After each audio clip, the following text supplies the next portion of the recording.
Okay, let's talk about freezing our tracks in Pro Tools. So I have this session open. This is a client session, so I probably won't play it. But one thing that I've started doing more lately is freezing my tracks in Pro Tools, and that's especially when I'm using instrument tracks. So I'm working with MIDI. And remember, MIDI is basically just performance data, right? So when you play with a MIDI keyboard, for example, it is recording, what note you hit, how hard you hit it, how long you held it, stuff like that, and it's sending that to the computer. That is what the MIDI data is, and then you're assigning an instrument to it within the computer. But that's not the point of today's video.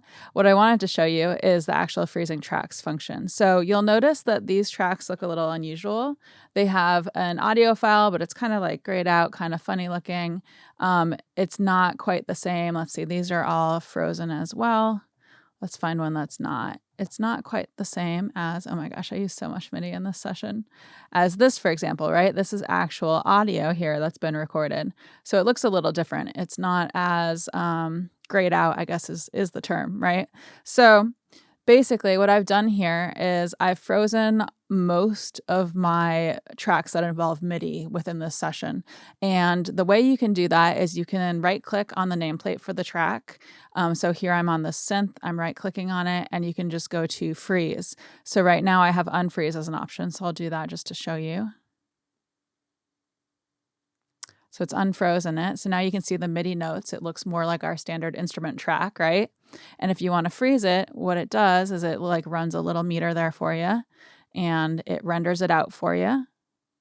And what it's doing here is it's taking all your plugins and stuff and it's rendering that data to a temporary audio file. So when you do this, it does free up CPU. It's freeing up processing power on your computer. So that's one of the big reasons to do this. The other thing is the reason why I've been doing this so much with MIDI data is that it helps avoid, if your computer is being a little wonky with your MIDI every so often, which mine has kind of been doing lately, it helps prevent that from happening.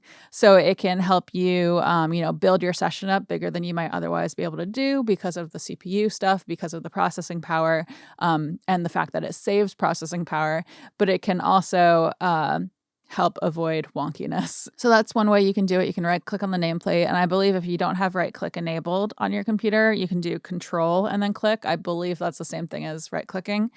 And then the other way you can do it is you'll notice this little snowflake icon. So right now it's lit up because my track is frozen. So if I click on that, that will unfreeze it. So you can do it both these ways. So I just clicked it again. Now it's rendering it out.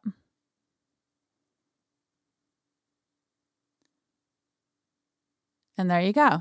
And one thing to keep in mind here is that this is a temporary audio file, so it's not going to behave like a normal audio file. So for example, I can't hit beat a break here. I can't edit it. I can't cut, copy, paste. I can't move it around. It's a temporary audio file, so it behaves differently. You can't do as much with it as if it's an actual audio file, which is where things like, bouncing out a track instead could be handy if you want an actual audio file that you can then edit, right? So, there's freezing tracks, there's committing tracks, there's bouncing tracks. These are all slightly different things, but they all kind of do something similar. So maybe in another video I can talk about those others. But for today, I think that's basically it. Another thing to keep in mind is that you can do this with different types of tracks. So here I have an audio track. This was recorded. We recorded it here.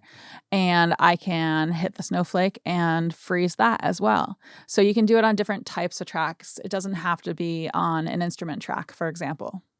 So there you go. It's all rendered out. So you can do this on different types of tracks. One thing to notice here is that it did both of these tracks for me. So these two tracks are actually grouped together. I believe they're in the bass group down here.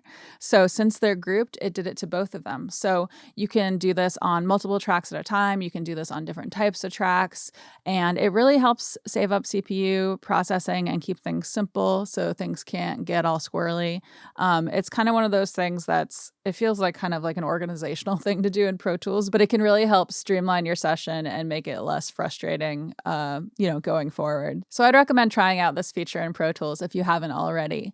And that's about all I have time for today. Today's going to be a busy day for me, so I'm going to say goodbye. I hope this helps someone out there. As always, let me know what you think. Subscribe, all that stuff. I have a Patreon. It's patreon.com/CatoNoise. I have some new merch out. It's cato.threadless.com. And thank you everyone for hanging out. Okay.